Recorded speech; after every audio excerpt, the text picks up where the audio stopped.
Are we giving ourselves too much credit? Congratulations, you're the first guy to put bare feet on this desk. Oh, yeah? I want to congratulate you. Oh, thank you.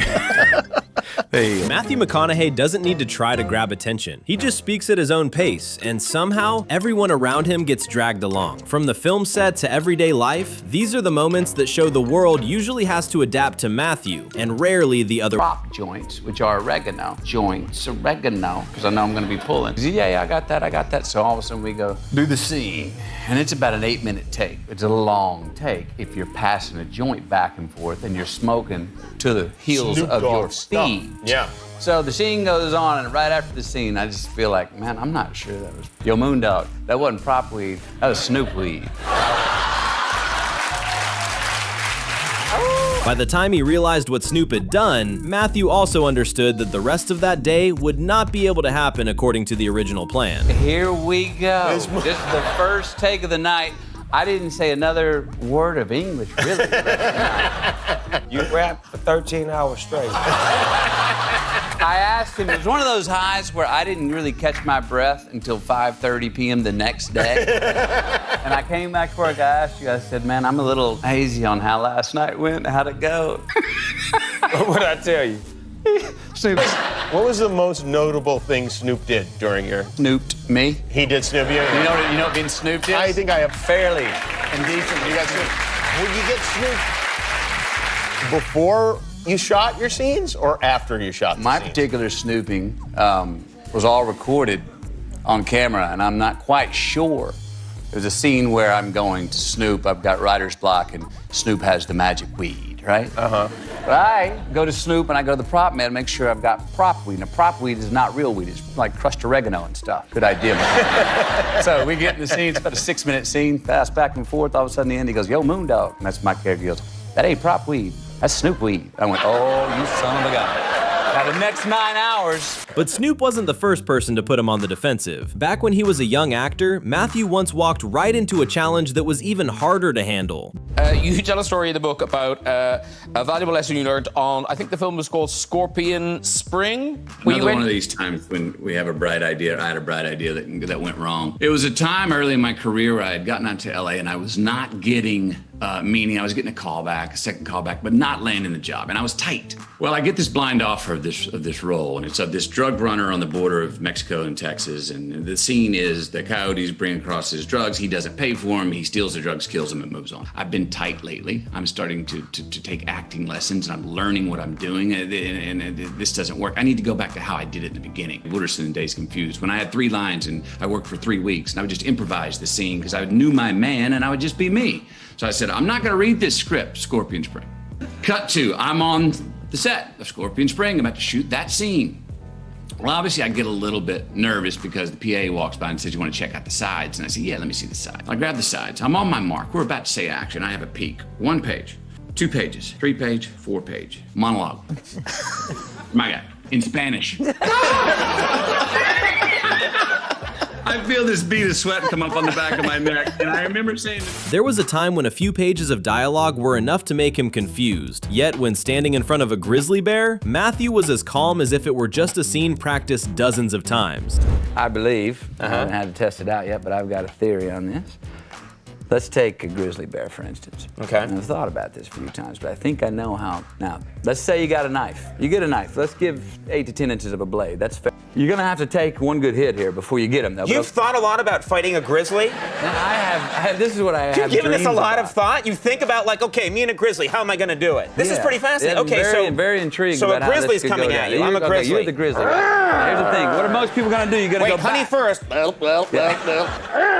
you're coming, right? Yeah. Most people are gonna go back. If Right. he's gonna get you, here's the thing. Now, when you stand up, give me your big wingspan. I come inside. Oh, I He thought wraps him around me, you right? were gonna kiss me No, for no, a no. second there. Boom. You're 8, 9 feet tall. Wrap him around me. I got you. Okay. I pull up into the heart. Yeah. And now is where the problem, because I believe that after I got your heart here up through your rib cage, all your weight's gonna bring us back down this way. Boom!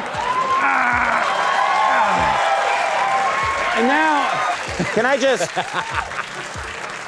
there's no problem. Matthew, Yeah. can I just say to anyone tuning in right now, this is not what it looks like.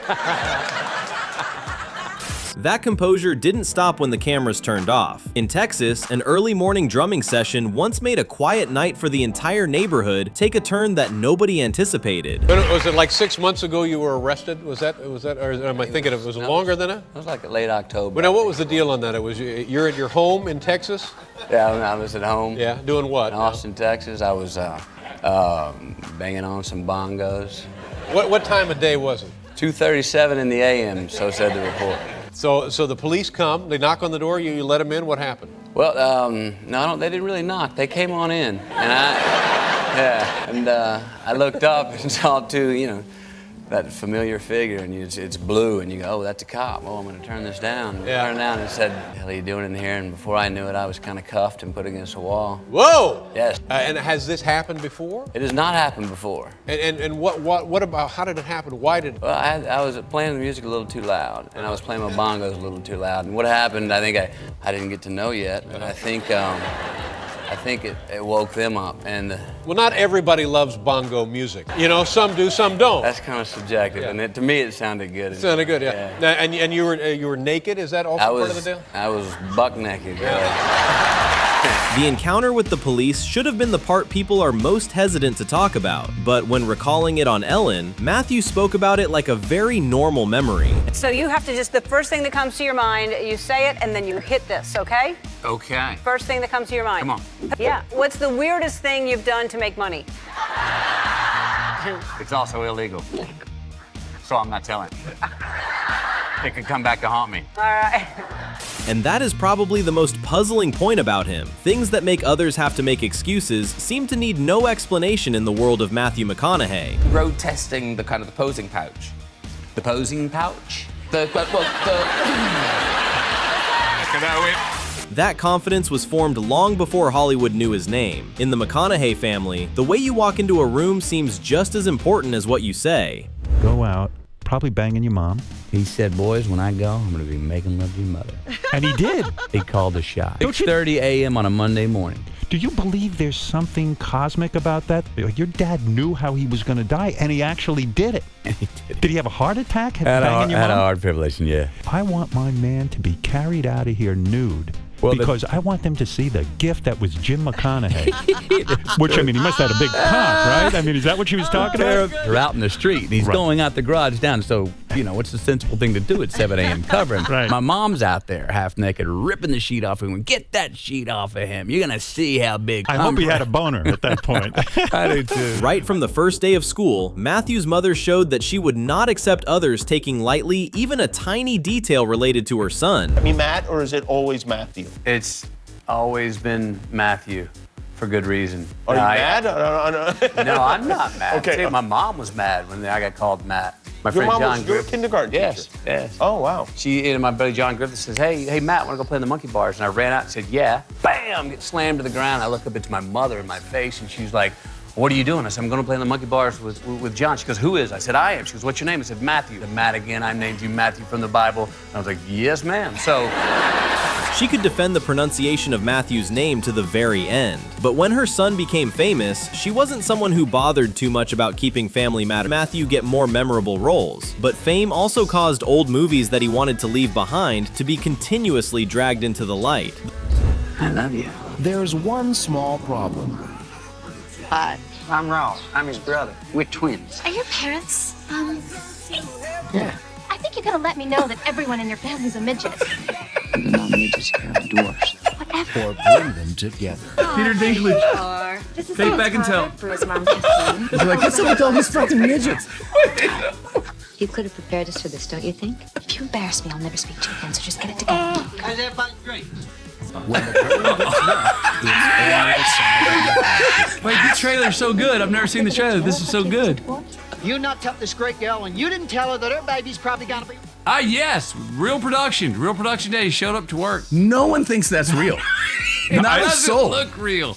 It doesn't look real, but damn, that's a good trailer. That goes for it. Yeah, and also it would sell hard as fuck right now. The reason too that what takes you over of this is tiptoes. You're like, it's not a real VO guy. No, the second half Yeah. dropped into the serious which is melodrama. which is the best on a sketch. Yes, is when you go go real Yeah. grounded on this fucking madness that my fucking phone just woke up. I love that you're also Jewish. Yeah. Whoa, It's okay. like, man, the And I've role of got a the- lifetime. And I have the dwarf gene in me. Yeah. Okay. So if you have children like Kate and I in the films, how do I procreate? Those early roles might make him a bit embarrassed, but when Woody Harrelson sits next to him, a normal interview can very easily carry the vibe. Get me back, man. That's us. And it's dramatic and also some comedy. But this thing, what you're doing now, man, standing there at the baseline and the ball bounces back, hits the backstop, and comes to a rest. And you're just staring at me still. And it's fucking not funny, and I hate it. And I go, I got a hunch that might end up being funny. Matthew once turned an award acceptance speech into a whole life manifesto. Meanwhile, Matt Damon saw in that style the perfect raw material for a parody. Work as a noted philosopher to embody the battle between science and faith. For the human race, is the world fundamentally a better place because of science and technology? Matthew McConaughey? First of all, here's what happened. I was talking to my hero, who was me in 10 years. He said, Matthew, you're gonna host the Academy Awards in 6 years. And what I was actually saying is 10 years ago, you're gonna win an Academy Award. So 4 years ago, my name was in the envelope. So now I don't know who I'm talking to.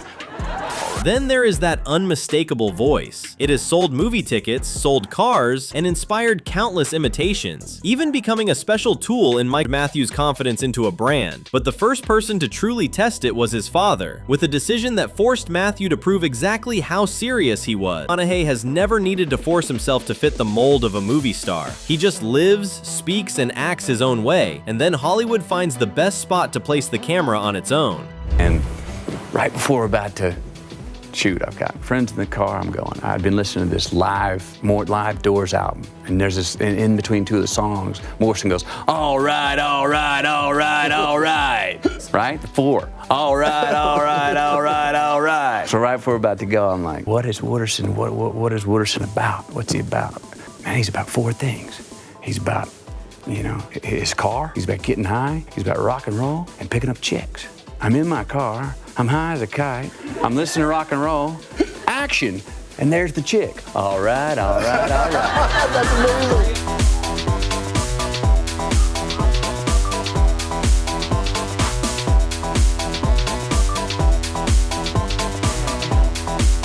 Hey, everyone in town loves my tight pants. I got my tight pants on. People gather around to see my tight pants. I got my tight pants on. Thanks for watching.